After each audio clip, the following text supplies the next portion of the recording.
to these unstated assumptions, like I have a hard time, back to the last conversation, the comment about psychology, is to the West as Islam is to the Middle East. If you look at all of the ethical guidelines, code of ethics for every psychological group, be it APA, CPA, looking at the state level, the provincial level, what is at the very top of that hierarchy of values? It is always patient autonomy. No matter what is going on, you do not violate patient autonomy unless it is directly going to lead to someone being killed or them being killed. And there was this quote, this was like in the 70s when there was a lot more thought in psychology about implicit values. I can't remember the psychologist's name, but he was criticizing his own field, saying, basically, in a nutshell, psychologists and psychiatrists really need to be thoughtful about their assumptions because they go unstated, because otherwise we are being crypto missionaries for a particular worldview. And when we're not clear about that, because so much of early psychology was about being completely neutral, and so it's what does the client want, what does the patient want, that there's a whole worldview that's in that. And so being crypto missionaries, I'm like, well, it happened because our law is based around that. How we think about relationships is based around that. We have a hierarchy that's at the top. And what do we have? We have a culture that's very heavily influenced by psychology and psychotherapy. And what are you taught? Well, what do you want? You should be free to do what you like. And that then informs marriage therapy, couples therapy, individual therapy. And you can't get away from it. But yet there isn't a lot of consciousness, I think, even amongst a lot of psychologists, about how that operates.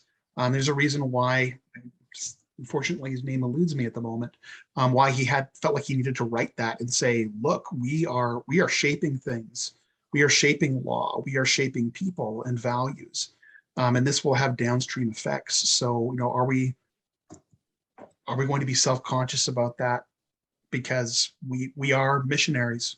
And I think, yeah, we are. And out here we are 50 years later. And of course, that's being played out with marriages and male-female relationships and then families too.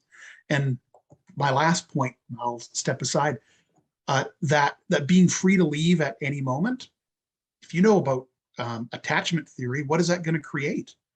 A really, really deeply insecure attachment style. If you can leave at any moment, how can I not be anything but either the three manifestations of a attachment style that's not secure? It's either I'm going to cling to you, I'm going to pretend I'm not interested in you and keep you away, or I'm going to oscillate between the two. I'm going to cling to you and then push you away. And that is what I see in marriages. And we have set the stage for the insecure attachment to reign supreme. We're enticing it, we're calling it forth into relationships with that environment. One last thought there is, where it's pretty well established that your family of origin is going to affect you. And ideally, as a child, your parents' marriage is very secure. And that's how you go out and you explore. You explore from the secure base that you know is going to be there. You can try things, maybe you get hurt, you get beat up, but you come back to home base and you know that it's there.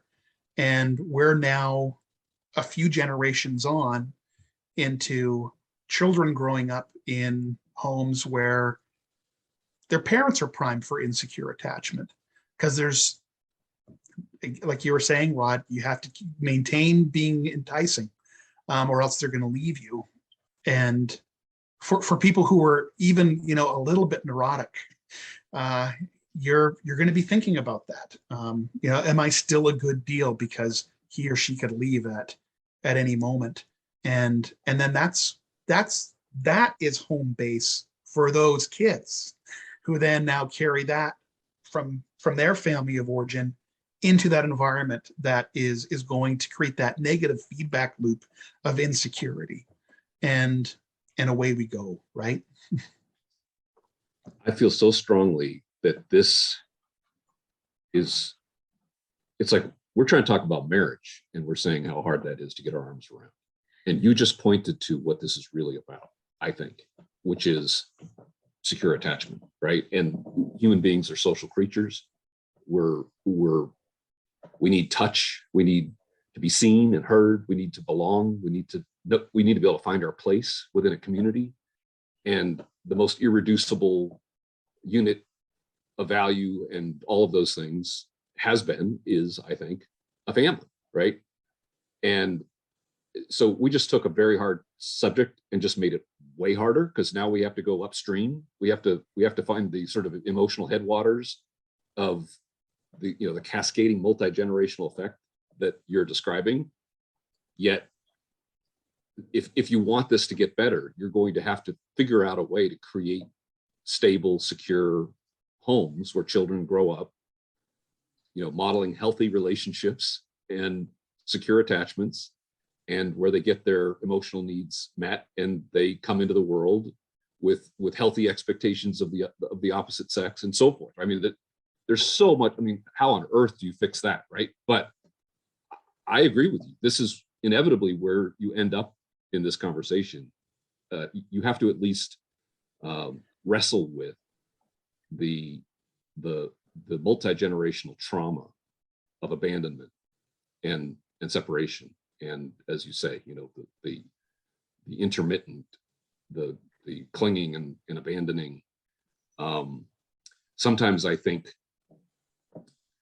this kind of existential anger that you hear so often coming from women, my first reaction to it is I have a huge amount of empathy for so many of them, because there's obviously pain underneath this. And you can almost picture the child standing in the driveway as dad drives off for the last time. Mm-hmm. And just the raw pain and emptiness and anger, and you want to just pound on his chest and tell him how much you hate him, and you want him to stay and hold you and hug you tighter, not leave, right? Mm-hmm. And yet there's just so many people who have been so traumatized by this.